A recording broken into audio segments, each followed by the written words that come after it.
Welcome back, guys, to another video. I brought these in because I'm going to be doing some work on Cascade trees, mainly and particularly the recumbens. I've got a few of these, and we're just going to talk about different styles and different approaches to get to that style. And it's all down to age and size of tree, I find. So when you start off with a little nursery stock that you pick up, so something around this size, hang on, somebody's interrupting. Evening, Geese. Alright, Geese? Yeah, you alright? Yeah, do I owe you anything for earlier? Is it all sorted, is it? I don't know, look. I haven't been indoors yet. Turn it on and see. You should be alright. You sure? Yeah, well, I'll just nick a bit of wood if that's alright. Yeah, I hope so. Cool. Yeah, just try it, see what it's like. Yeah, alright, mate. Yeah. It can't be any worse. It could. Well, hopefully not.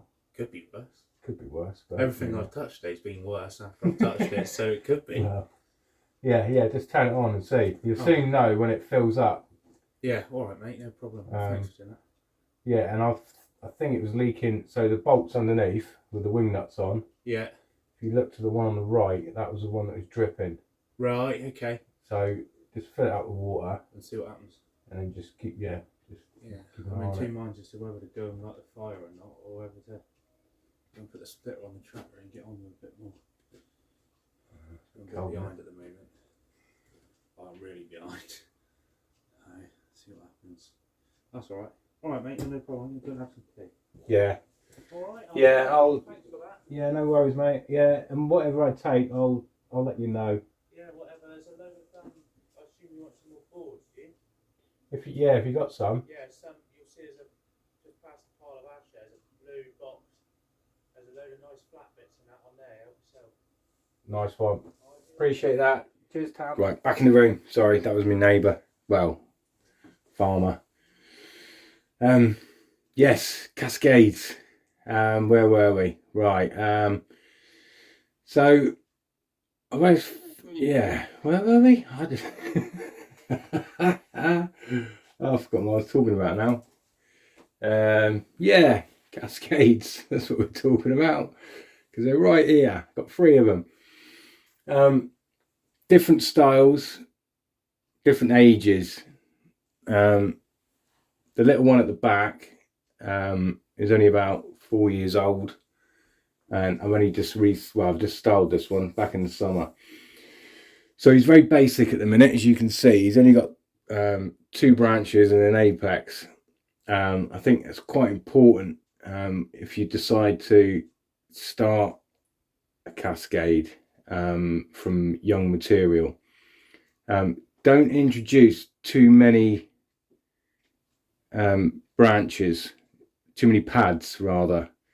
Have lots of branches making one pad, because what I've found over the years, and I've done it loads of times, you try and create something very detailed but on a size that can't handle it, and what you end up doing is you make it look lovely when you design it and you prune it back and you style it. It looks fantastic, but as soon as it puts on any growth, it basically goes into a ball straight away. It gets too cluttered, and then what you do is then you go, oh, it's lost its shape, and then you start pruning them all back.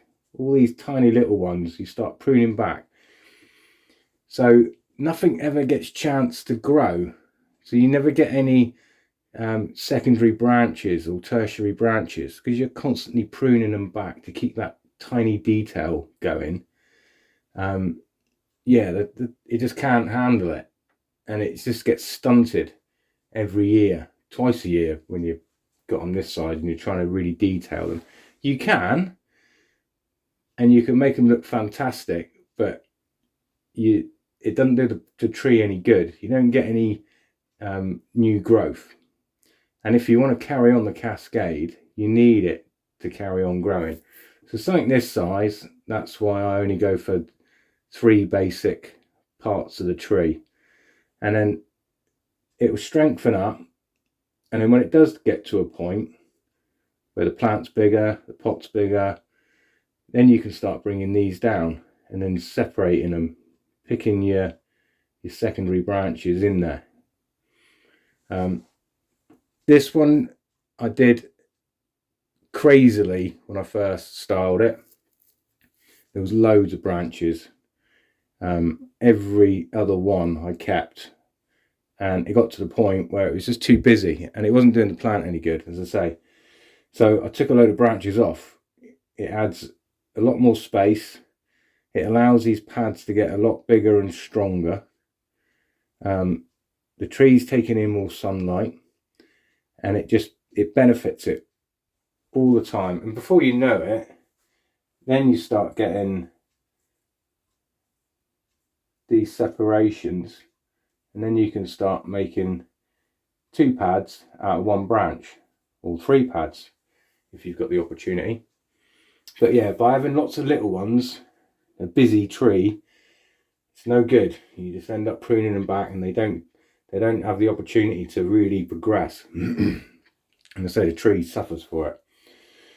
So I've tried to keep this one as busy as I can, but also, I mean, I did prune this back in the summer just to clear out. I took the wire off and just added a little bit of space. So he's gone a little bit out of shape.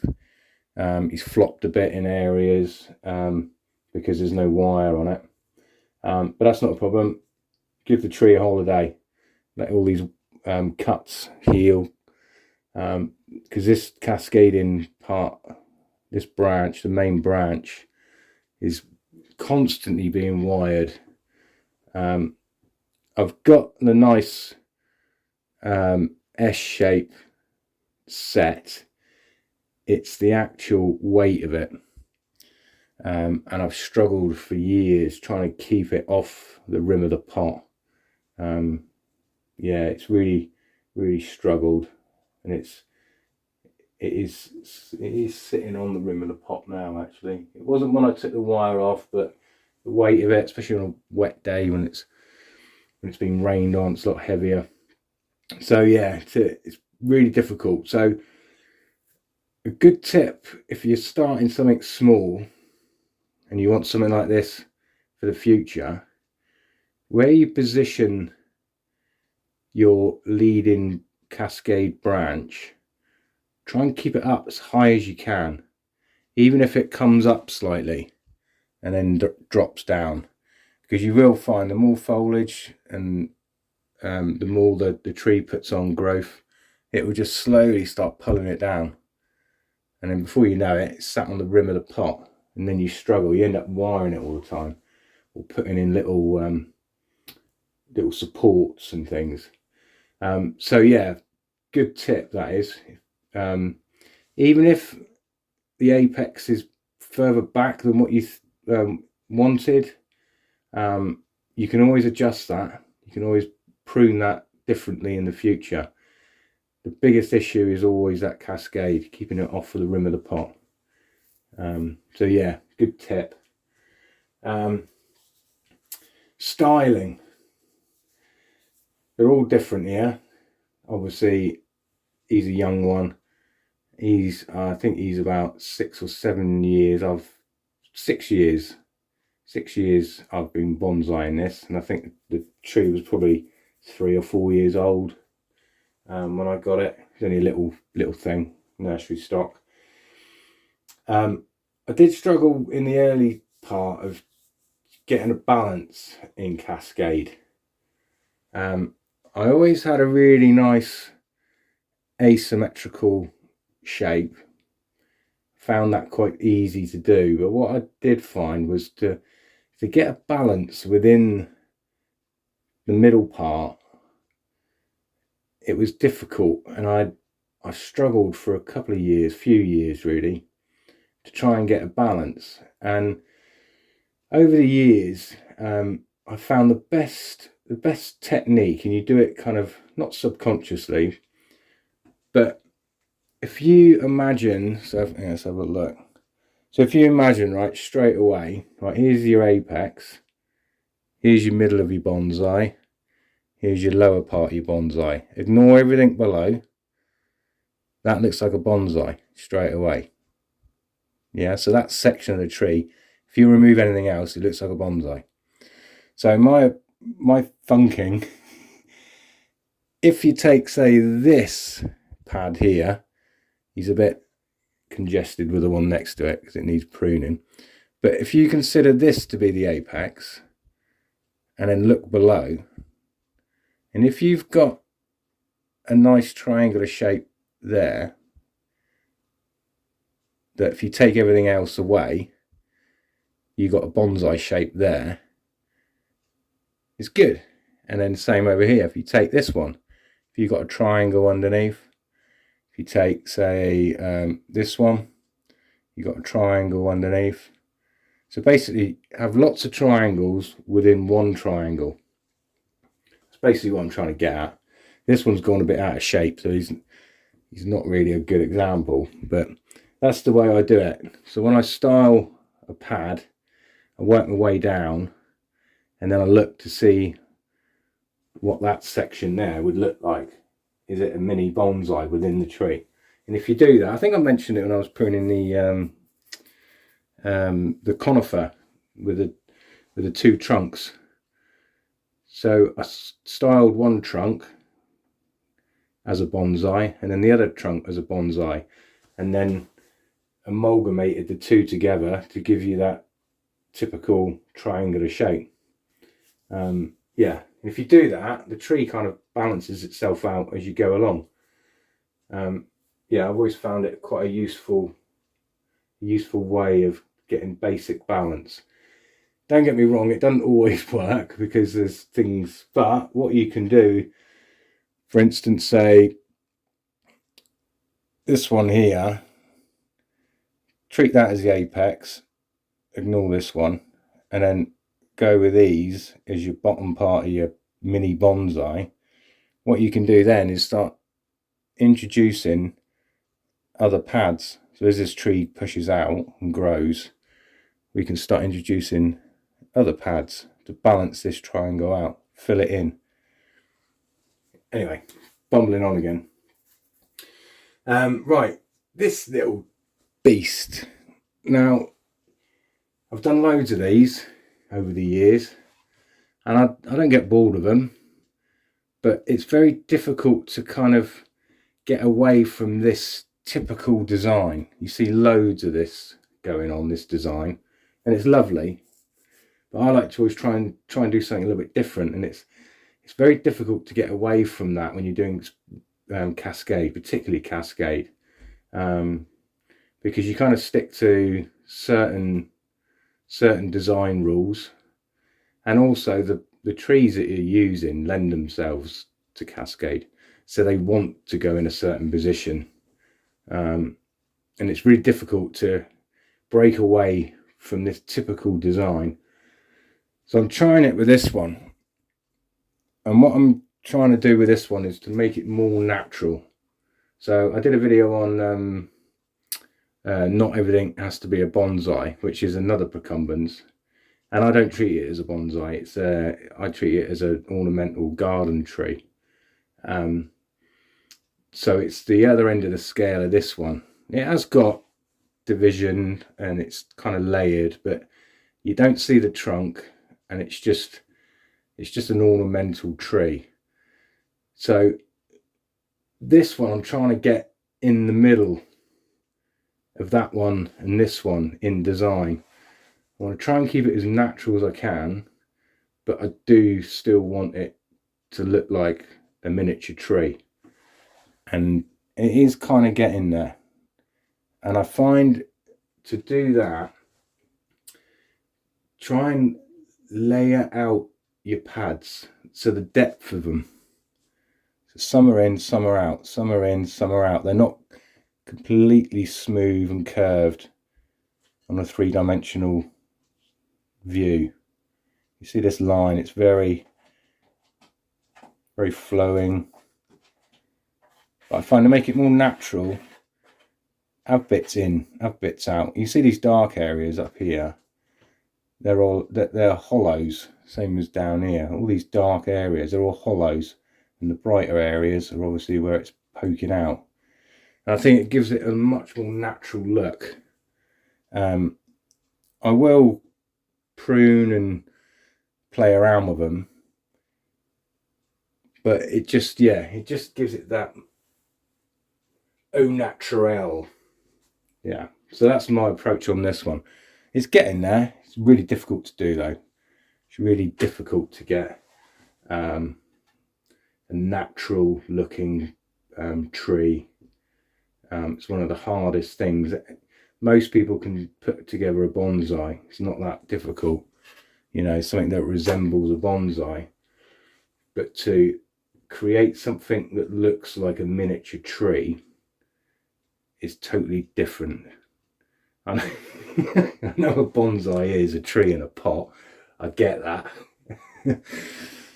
But when people see these bonsais like this, you go, oh, a nice bonsai. You don't go, oh, nice tree in a pot. Because it doesn't really look like a tree. It looks like a bonsai, but it doesn't look like a tree, if that makes sense. So it's really difficult to do. That's the point I'm making. So yeah, that's a couple of tips, a couple of ways that I've learned over the years to do design on them.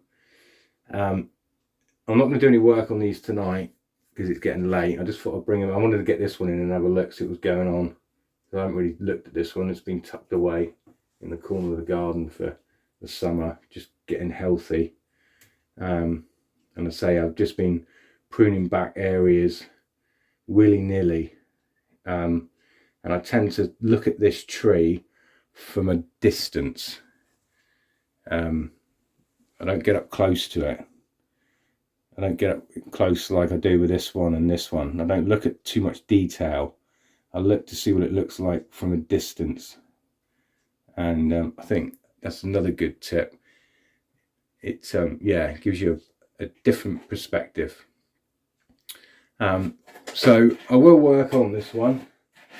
So the cat's found a box. But tomorrow I'm picking up a tree for Cummins again, and it's the same age as this one. It was styled at the same time 5 years ago, whenever it was. A friend of mine ended up having it, and he needs it looking at. He's asked me to repot it, restyle it, and all blah de blah, but I think it's a bit too late in the year now to start faffing about, and I don't know the health of it. So I'm going to bring it back here and we'll do a video on it. And I'm quite excited because I haven't seen it for 4 years. And as I say, it was done at the same time as this one. So it'd be interesting to see what the comparison is. I've seen a couple of photos, but they don't really do it justice. You know, it's a bit like videos. You know, you can't really appreciate what's going on until you actually get up close to these trees. Not sure about the health. It's looking quite yellowy, very, very sparse in foliage. He hasn't pruned it, he said. He hasn't touched it. It's in the same pot it was when I give it to him. So it's going to need a new plant, a repot. But it's whether I can safely do it. I don't mind doing it, but I'll probably end up keeping it for a few months if he's happy for me to do that. But obviously he'll probably want the tree back and carry on nurturing it himself. If that's the case, then I won't repot it and I won't do too much to it. Yeah, I don't want to risk it really. Not that I don't trust him, it's just that I know the weather here and I know how things work. I think he works away quite a bit. So yeah, it's not worth it. But anyway, I'm really excited. Bring it back, we'll have a look at it. Yeah, it'd be good. So I might do a video on that tomorrow. I'm gonna do these outside when I do prune them. This is a big old tree, this. It's a big old beast. It doesn't look it, but it is, and it's quite heavy. These pots are really heavy. full of soil and that. So I do it outside. Plus they're all spiky. End up getting in your slippers and your socks. Nightmare. Yeah, so there you go, guys. A quick chat about Cascade. When I work on the others and I video it, it'll prompt me to tell you more. It's really difficult to explain tips and options and different things when you're not actually doing it. When you're working on a tree, you get reminded as you're doing it. So yeah, I'll do a couple more videos on them, and yeah, thank you very much for watching, and I will see you again. Thanks, guys.